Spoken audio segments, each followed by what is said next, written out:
é outra coisa que a empresa... É uma briga grande que precisa ser revista, né? Como é que fica a questão das empresas, o Ministério Público, como é que age nesse sentido na questão de fiscalização e tudo mais? Bem, em relação ao Ministério Público, mas antes eu gostaria de só ressaltar que desde 2007 foi criada uma lei, né, que ela trata do nexo técnico epidemiológico. E o nexo técnico epidemiológico, chamado de NTEP, ele inverteu justamente o ônus da prova que havia em favor das empresas. Agora, com o nexo técnico epidemiológico, passou a ser inicialmente era do empregado e agora passou do empregador. E o que diz esse nexo técnico epidemiológico? Se a lei ela prevê que determinadas atividades elas geram certos tipos de doença. Então, se o trabalhador que está vinculado àquela atividade apresentar uma determinada doença, automaticamente caberá ao INSS conceder o benefício. Inicialmente, o INSS tinha uma resistência muito grande, mas hoje os números já têm mostrado mais de 50% de benefícios que eram de caráter meramente previdenciário, normal, né? Eles já foram convertidos em acidentário por conta do nexo técnico epidemiológico. Ou seja, é um benefício também para o trabalhador. Por quê? Porque ele vai passar a ter aí uma presunção cabendo à empresa o ônus de provar que realmente aquele trabalhador teve todo o devido cuidado, a empresa adotou todas as medidas de prevenção individual ou coletiva naquele ambiente de trabalho. Até porque é responsabilidade, como regra geral, da empresa pela saúde e segurança do trabalhador no ambiente de trabalho. E é justamente isso que o Ministério Público tem atuado. Já que o meio ambiente é um direito um direito coletivo por excelência, a atuação do Ministério Público ela sempre vai estar presente. E aí a gente tem atuado de forma preventiva, como também de forma repressiva, e aí reativa, melhor dizendo, no ajuizamento de ações civis públicas com pedido de indenizações por danos morais coletivos. Porque na medida em que essas pessoas são vítimas de acidente de trabalho, há um atentado a valores da nossa sociedade, o valor social do trabalho, a dignidade do ser humano, e a sociedade precisa ser, portanto, reparada. Já que o senhor falou em danos morais, eu já queria entrar no assunto, tanto na esfera coletiva como na esfera individual. Doutor Mário, quando acontece um acidente do trabalho, a pessoa tem direito a receber indenização, ou melhor, compensação por danos morais? Isso é direito do trabalhador? Roberto, o funcionário que consegue ver reconhecido seu acidente de trabalho, eu repito, nem todos conseguem, olha, não é acidente de trabalho, continua trabalhando aí e tal, só quando não tem jeito. A verdade é essa, é muito difícil o trabalhador ver reconhecido acidente de trabalho, só quando não tem jeito mesmo, a pessoa perdeu uma mão, perdeu um dedo, mas em regra geral as empresas relutam em conceder, em reconhecer, entendeu? Mas a situação, a pessoa tem direito a receber a parte da Previdência. E essa parte não tem nada a ver com a indenização. Certo. Quer dizer que ele pode pleitear as duas coisas. Exatamente.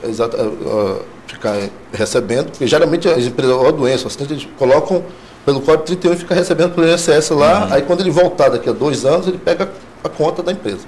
Agora, quanto mais provas esse trabalhador ele puder juntar, ele puder se munir disso aí, melhor para ele nessa causa, não é isso? Sem dúvida. Aí na causa da justiça, ele pode pleitear indenização por dano moral, que é o dano que ele sofreu, de ele perdeu parte da...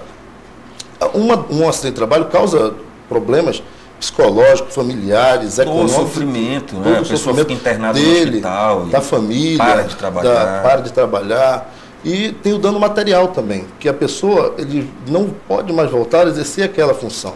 Certo? Por exemplo, um advogado, um engenheiro, um arquiteto, uma pessoa que frequentou o 3º grau e tal, ele pode sofrer um acidente, alguma coisa, ele perder capacidade laborativa de mãos e tal, mas ele tem a cabeça para pensar, tem coisa, tem para o trabalhador, ele só tem a força de trabalho dele. Ele não tem mais nada, ele só tem a força de trabalho. E quando ele perde essa força de trabalho, entendeu? Ele fica sem nada. Então, por isso ele tem que ser reparado não só no dano moral que ele sofreu, certo? E o dano material também, a perda da capacidade laborativa. O que é esse dano material? Tem que pagar uma pensão para esse trabalhador? Exatamente, pelo Código Civil. Mas mesmo que ele já esteja recebendo benefício previdenciário, exatamente, sim, tem que pagar mais uma pensão. Mais uma pensão, ou que a justiça arbitra. Tipo assim, 30% ele perdeu, faz uma perícia, a gente entra na justiça, faz uma perícia, constata que houve a relação, o nexo de causalidade entre a doença ou o acidente e a perda da capacidade laborativa. Certo? Isso ficando demonstrado, o que acontece?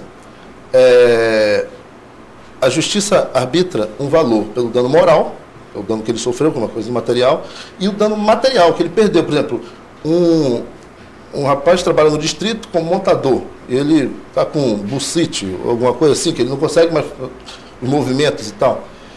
Aí o que acontece? Ele vai, de tanto trabalhar com a parafusadeira, um exemplo, aí ele vai ficar recebendo, ele teve uma perda de capacidade laborativa de 30%, 40%, entendeu? Então, o arbitramento do dano material pode ser feito de 40% do salário até ele atingir 70 anos, certo? Isso a justiça está concedendo. Quem paga isso é a empresa. Quem paga isso é a empresa. Tá. Mas também tem, o Roberto, dentro do dano material, também todas aquelas despesas que são feitas, né, pelo trabalhador por conta do acidente. Hospital. Não só o lucro cessante ou em razão da perda da capacidade, né, pode ser parcial ou total, que aí também ele vai ser, como colocou bem o doutor, uma pensão, mas pode também ressarcir de tudo aquilo que ele vier a despender por conta daquele acidente, também caracterizando aí um dano material. Que, obviamente, ter todas essas notas fiscais, guardar tudo, né? Conta de remédio, tudo que isso aí senão também ele não recebe. Isso, com certeza, tem que provar. O dano moral, ele pelo simples acidente, ele já pode ser demonstrado, porque isso é natural de um sofrimento, uma dor. Mas o dano material, ele deve ficar provado. E o Ministério Público tem recebido muitas denúncias? Bastante. Eu acho que a maior parte das nossas denúncias, das nossas atuações, elas estão girando em torno da questão de meio ambiente do trabalho. E 2 pontos são relevantes aqui no estado do Amazonas. Como foi bem colocado pelo Cícero, aí, representante do Sindicato dos Trabalhadores da Construção Civil, realmente o Ministério Público está trabalhando juntamente com o sindicato e com a Superintendência Regional do Trabalho nos canteiros de obras de Manaus, porque há uma incidência muito grande de acidentes. E outro ponto relevante aqui de acidentes do trabalho está no polo industrial, sendo que, ao contrário da construção civil, que normalmente as lesões praticamente decorrem de acidentes físicos, né, que são perceptíveis, são visíveis, mas temos também problemas de lombar. No polo industrial de Manaus, nós temos aqui o que se chama de doença ocupacional. E aí é nesse ponto que a gente está atuando. Certo. A gente vai fazer um intervalo, mas eu quero deixar uma pergunta aqui para o procurador-chefe do MPT a respeito do dano moral coletivo. Eu quero saber quem recebe o dinheiro do dano moral coletivo, se são todos os empregados da empresa ou o que é feito com esse dinheiro quando a empresa tem que indenizar de alguma forma, tá certo?